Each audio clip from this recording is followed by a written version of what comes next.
মহানগৰীৰ জ্যোতিচিত্ৰবনত নতুন অসমীয়া চলচ্চিত্ৰ খাকীৰ পোষ্টাৰ মুকলি অনুষ্ঠান।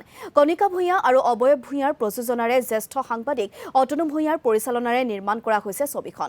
ছবিখনৰ পোষ্টাৰ মুকলি কৰে জ্যেষ্ঠ সাংবাদিক উৎপল মেলানে। সম্পূৰ্ণ ৰাজনৈতিক আৰু সামাজিক দৃষ্টিভংগীৰে নিৰ্মিত হৈছে ছবি খাকী।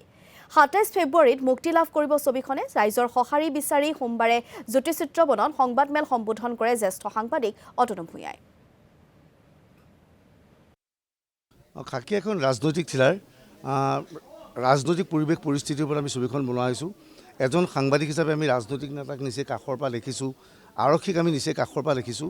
আজি পোষ্টাৰখন চালেই গম পাব যে ৰাজনৈতিক হেঁচাৰ বলীত আৰক্ষী চলি আছে নেকি, আৰক্ষী আপোচ কৰিবলগীয়া হৈছে নেকি, সেইবোৰ কথা খাকীত দেখুওৱা হৈছে।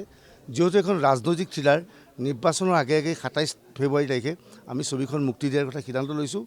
ছবিখনত আমি কাৰিকৰী দিশটোক বিশেষ গুৰুত্ব দিছোঁ। ছবিৰ সংগীত মুম্বাইত ডেনিয়েল বি জৰ্জ তেওঁ কৰি আছে। তেওঁ আন্ধাধুন ছবিখনৰ বাবে বেকগ্ৰাউণ্ড কৰি ফিল্মফেয়াৰ এৱাৰ্ড পাইছিল। আৰু ছবিখনৰ কালাৰ কাৰেকশ্যনৰ কাম DI কাম মুম্বাইৰ প্ৰসাদ লেবৰেটৰীত কৰি আছে কিৰণ কোটা।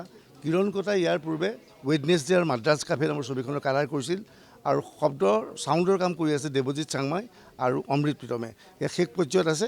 আমি আশা কৰিছোঁ অসমৰ ৰাইজক এখন নতুন ধৰণৰ আমি দেখি থকা আমাৰ চৰিত্ৰবোৰক লৈ এখন ছবি উপহাৰ দিব পাৰিম।